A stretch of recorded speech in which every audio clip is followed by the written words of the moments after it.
చారిత్రాత్మకమైనటువంటి విశ్వాసం కలిగినటువంటి మహిమ కలిగినటువంటి బల్కంపేట ఎల్లమ్మ కళ్యాణం ఈరోజు అంగరంగ వైభవంగా తెలంగాణ ప్రభుత్వం ఆధ్వర్యంలో భక్తుల సందడిలో ఈ లోక కళ్యాణం కోసము ఈరోజు ఎల్లమ్మ కళ్యాణం అయింది. ఆ అమ్మవారిని సందర్భంగా ఒకటే ప్రార్థిస్తూ ఉన్నాం.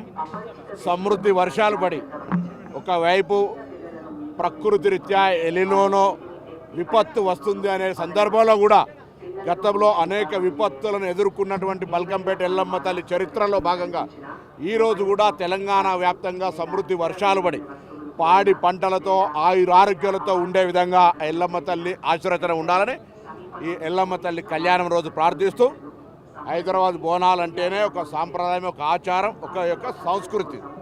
ఆ సాంస్కృతికంగా జరిగే ఈ ఆచార్యాల్లో ప్రజలంతా కూడా భాగస్వాములై ప్రజలు పరస్పరంగా సహకరించుకొని వేడుక జరుపుకుంటారు. ప్రభుత్వం తరఫున కూడా అన్ని ఏర్పాట్లు చేస్తున్నప్పటికీ అక్కడక్కడ ఇబ్బంది తప్పదు. ఎందుకంటే అనుకోనంత జనం వచ్చినప్పుడు కొంత ఇబ్బంది కలుగుతుంటుంది.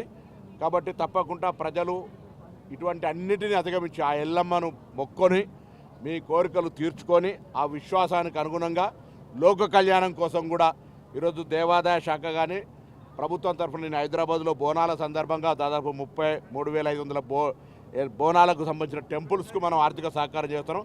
అందరూ కూడా ఆ యొక్క వరుణదేవుడు కరుణించాలని పూజలు చేయాలని కూడా ఈ సందర్భంగా విజ్ఞప్తి చేస్తూ ఆ తల్లి ఆశీర్వచనం తెలంగాణ మీద ఉండి తెలంగాణ 2047 విజయానికి అనుగుణంగా ఎదిగే విధంగా బలవంతమైనటువంటి ఆశీర్వచనం వేయాలని కోరుకుంటా ఉన్నాను.